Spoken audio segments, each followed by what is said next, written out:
মৌমিতা অয়ন কৃষ্ণার মনের আশা পূরণ হওয়ার আগে জেঠু ও পর্ণা সুইটিকে আশ্রমে পাঠানোর ব্যবস্থা করে ফেলে। হ্যাঁ বন্ধুরা, নিম ফুলের মধু সিরিয়ালে আজকের পর্বে তোমরা এরকমটাই দেখতে পাবে। পুরো গল্পটা জানতে হলে প্লিজ লাইক দিয়ে সঙ্গে থেকো।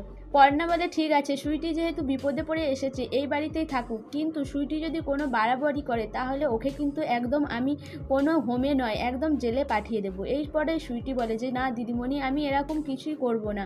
এরপর মৌমিতা আর অয়ন বলে যে তাহলে আমরা সুইটিকে ঘরে নিয়ে যাই। তখনই রুচিরা বলে, হ্যাঁ দিদি নিয়ে যাও, তোমাদের তো দরদ উদলে উঠছে। এরপর মৌমিতা আর অয়ন মিলে সুইটিকে ঘরে নিয়ে যায়।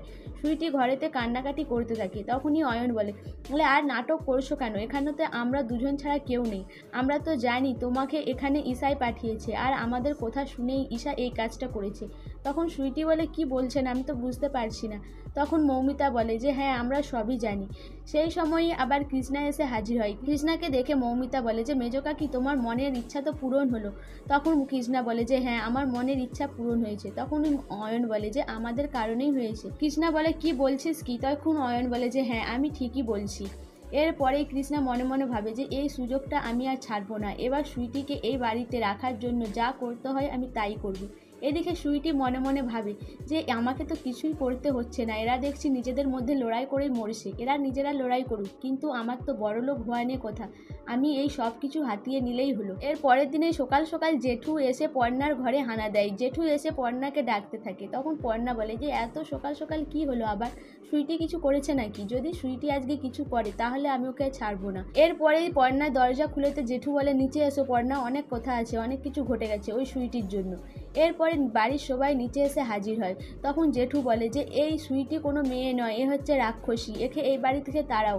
এরপর জেঠু বলে যে আমি স্বপ্ন দেখেছি এই সুইটি আর আমাদের ছেলে আর এই বৌমা তিনজনে মিলে রাক্ষস হয়ে সব কিছু গিলে খাচ্ছে, আমাদের বাড়ির সবাইকে মেরে ফেলছে, একে এই বাড়ি থেকে তাড়াও। এই স্বপ্নটা শুনে পর্ণা মনে মনে হাসে, কিন্তু জেঠুর কোথাও ফেলতে পারে না।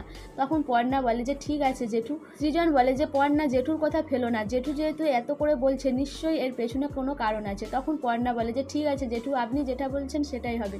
তখন জেঠু বলে এই মেয়েকে কোনো হোমে পাঠালে হবে না, একে আমাদের আশ্রমে পাঠাতে হবে। আশ্রমে গেলে এর শুদ্ধিকরণ হবে, এর আত্মা মন সব ভালো হবে, এর মনের মধ্যে যে লোভ রয়েছে আর বিয়ের যে ভূত চেপেছে সব কিছু মাথা থেকে এর বেরোবে। এই কথাটা শোনার পরে মৌমিতা, অয়ন আর কৃষ্ণা অবাক হয়ে যায়। কৃষ্ণা বলে, কি বলছেন দাদা, আপনি কেন এরকম করেছেন? তখন জেঠু বলে, চুপ করো, আমি জানি তোমরা এই সুইটিকে কেন মাথায় তুলছো পর্ণার ক্ষতি করার জন্য, কিন্তু আমি জানি এই মেয়ে এই বাড়ির সর্বনাশ করে ছাড়বে, একে আশ্রমে আমি পাঠাবো। এরপরে জেঠু বলে, ঠিক আছে, আমি গুরুজিকে ফোন করছি। গুরুজিকে ফোন করাতে গুরুজি বাড়িতে এসে হাজির হয়, কিন্তু সুইটি কিছুতেই আশ্রমে যেতে রাজি হয় না। সে পর্ণাকে বলে যে দিদিমণি, আমি যাব না আশ্রমে। কিন্তু পর্ণা বলে যে কেন যাবে না? আমরা তো তোমার দায়িত্ব নিয়েছি, আমরা তোমাকে যেখানে পাঠাবো আর তুমি সেখানেই যাবে, আর তোমার কোনো খারাপ চাই না, আমরা তোমার ভালো হোক এটাই চাই। এরপরে সুইটিকে যখন নিয়ে এসে দাঁড় করায় গুরুজির কাছে, গুরুজি দেখে বলে যে হ্যাঁ, এর শুদ্ধিকরণের দরকার, আর আমরা একে নিয়ে যাব 7 দিন পরে দিনক্ষণ দেখে। তখনই সৃজন বলে যে গুরুজি 7 দিন, এতদিন এখানে থাকবে? তখন গুরুজি বলে কিছু করার নেই, এই 7 দিন একে এখানেই রেখে দাও, আমরা এসে একে নিয়ে যাব। এরপর গুরুজি ওখান থেকে চলে যায়। তখন মৌমিতা আর অয়ন বলে যে আমার দেখেই কিছু একটা করতে হবে, ঈশার সঙ্গে ফোনে কথা বললে হবে না, ঈশার বাড়িতে গিয়ে দেখা করতে হবে, আর সুইটিকেও সঙ্গে করে নিয়ে যেতে হবে। এরপরে সন্ধ্যেবেলা মৌমিতা, অয়ন আর সুইটি গিয়ে হাজির হয় ঈশার বাড়িতে। ঈশা তো ওদের দিকে দেখে অবাক হয়ে যায়। তো বন্ধুরা, ঈশা কি এবার সুইটিকে ওই বাড়িতে পার্মানেন্ট রাখার জন্য কোনো বুদ্ধি দেবে, না ঈশা ওদের কাছ থেকে সরে যাবে? তোমাদের কি মনে হয় অবশ্যই আমাকে কমেন্ট করে জানাবে। আর আমার ভিডিওটা ভালো লাগলে প্লিজ সাবস্ক্রাইব করে দিও, আর লাইক কমেন্ট শেয়ার করো।